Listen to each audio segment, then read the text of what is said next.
The episode begins with the girl Nevertima playing with her bird.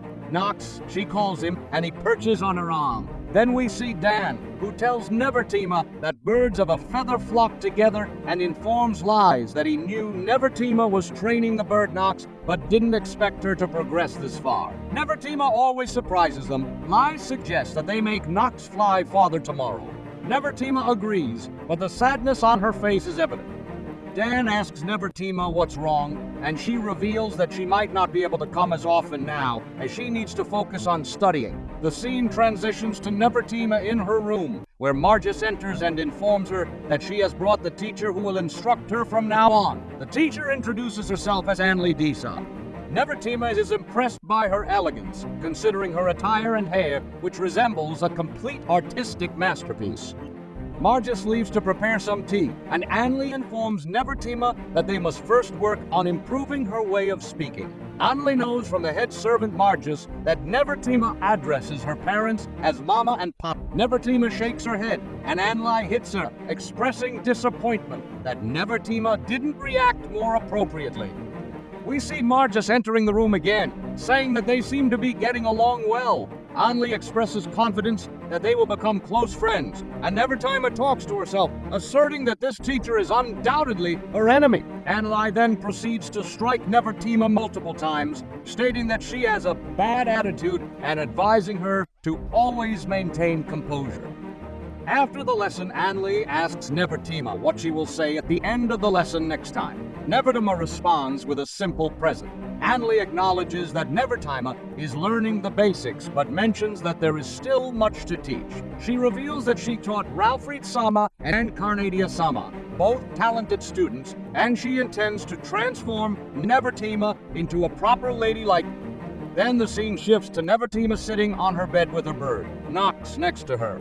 She appears tired and expresses frustration, stating that the teacher is very annoying. She finds it impossible to believe that Anli treated Ralph and Karn in the same way, convinced that Anli is mocking her. Nevertima is confident that her father will take care of the situation once she informs him. She decides not to let Anli win.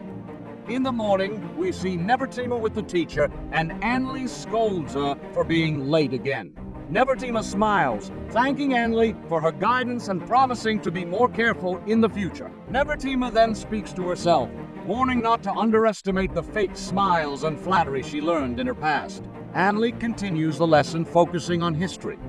At night, Nevertima leaves dinner, and her father is concerned about her unusual behavior, noticing that she didn't eat well. Nevertima's mother suggests calling a doctor to examine her if she doesn't feel well. Nevertima, afraid of doctors, reassures her mother that she is fine and there's no need for a doctor. However, her mother insists on calling the doctor as a precaution. Nevertima panics and her mother tells her to stay put while she goes to call the doctor.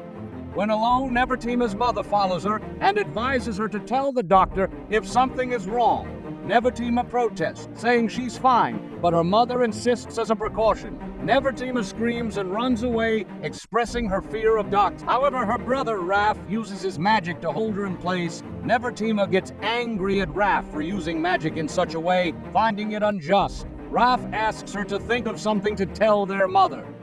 Nevertima looks ahead and sees her mother approaching.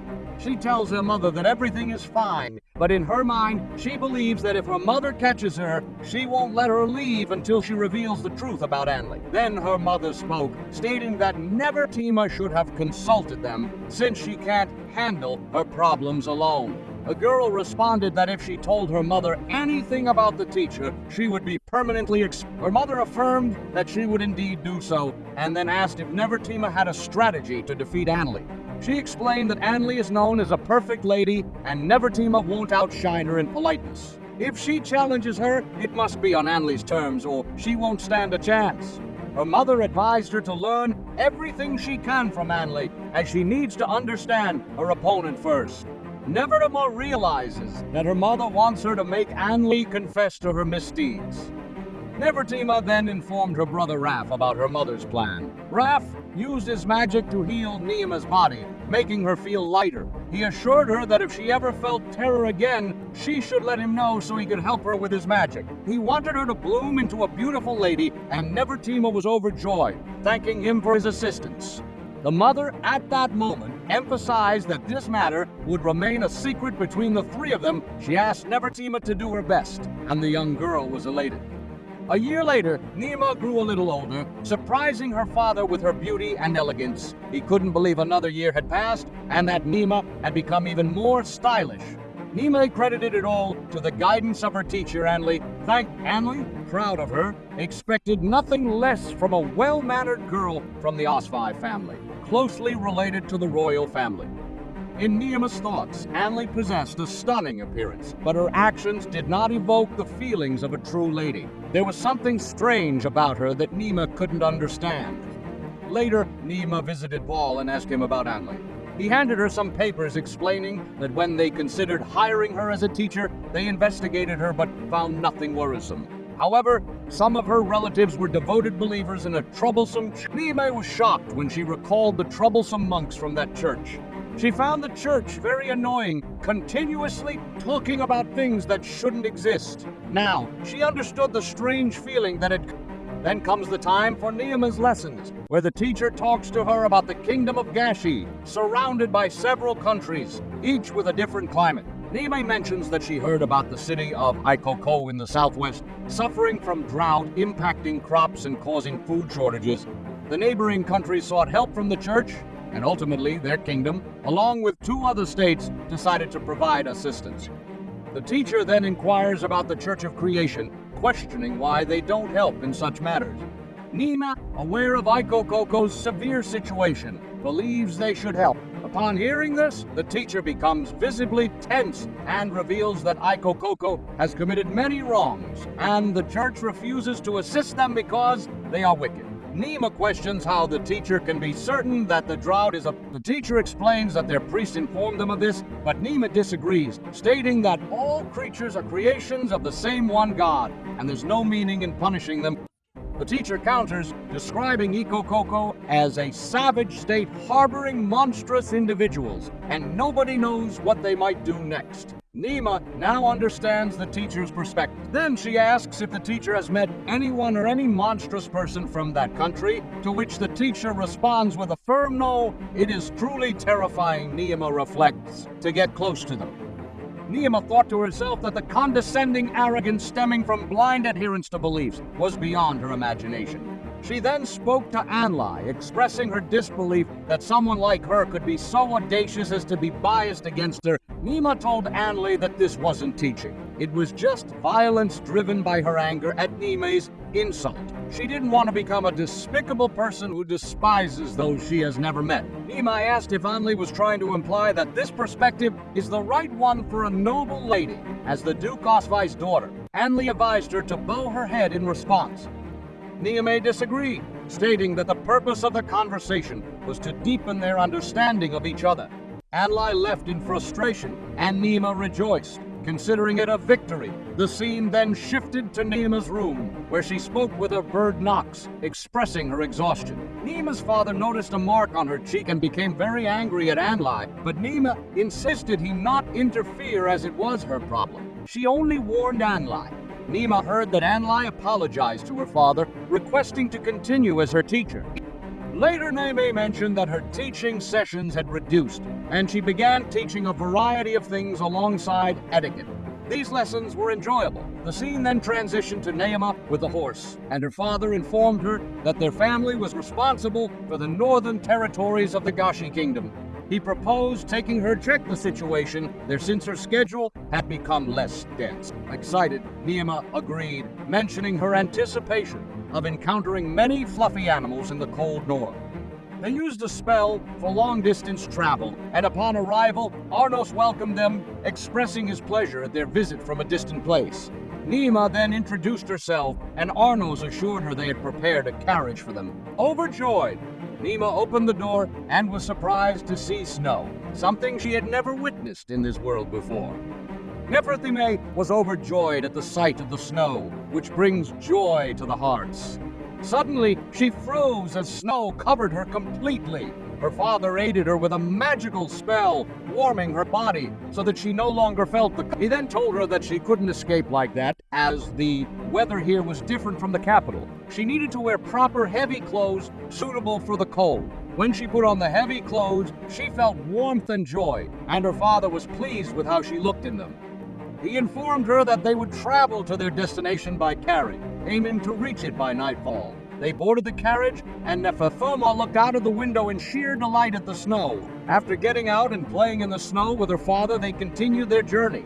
Her father explained that the northern territories consisted of mountain ranges, and although the weather was cold, it didn't hinder trade. The mountains provided them with wood, and dairy farms thrived in the plains.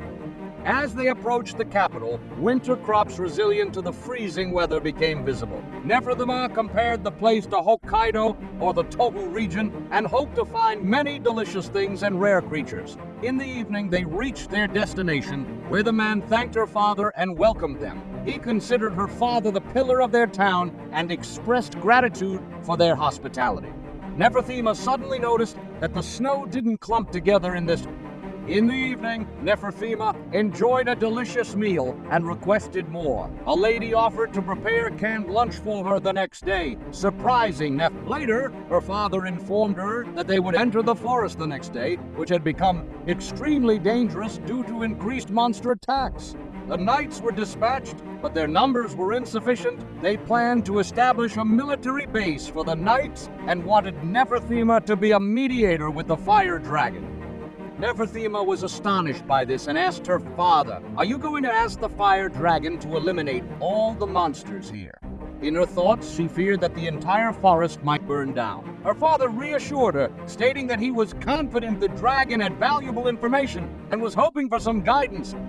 Neferthoma agreed, thinking that she could inquire about it when they meet the dragon. She called to Sol, the fire dragon, and informed him that her father had accompanied her on a tour to the northern area. She mentioned the recent increase in monster attacks and asked if he knew anything about it. Sol, curious about their specific location, inquired about the Guild of Gelfa. When Neferthoma told Sol that they were in the Frost Needle Forest, the dragon immediately recognized the place. Surprised, Neferthoma asked why there shouldn't be any monsters in the Frost Needle Forest. Sol confirmed that according to him, there shouldn't be any monsters there. Neferthoma conveyed Sol's words to her father, and they decided to investigate further. Sol mentioned that most reports indicated the presence of imps, kobolds, and, in extremely rare cases, frost spiders. When Neferthoma asked about the reason, Sol suggested that imps and kobolds should typically reside in the far south, and the presence of these creatures might be due to overpopulation. A peculiar child with yellow hair present in the group also added to the curiosity, expressing surprise at the gathering of reports from the area. Neferthoma's father suggested that the possibility of human interference was low but still present, speculating that someone might have gathered these monsters here. Suddenly, he stood up, struck the table, and declared, "There's no point in sitting around and pondering. We'll head to the forest tomorrow morning. Let's find out the secret behind these monsters." The episode concludes with Neferthoma's father urging everyone to subscribe to the channel and activate the notification bell for updates on the next episode.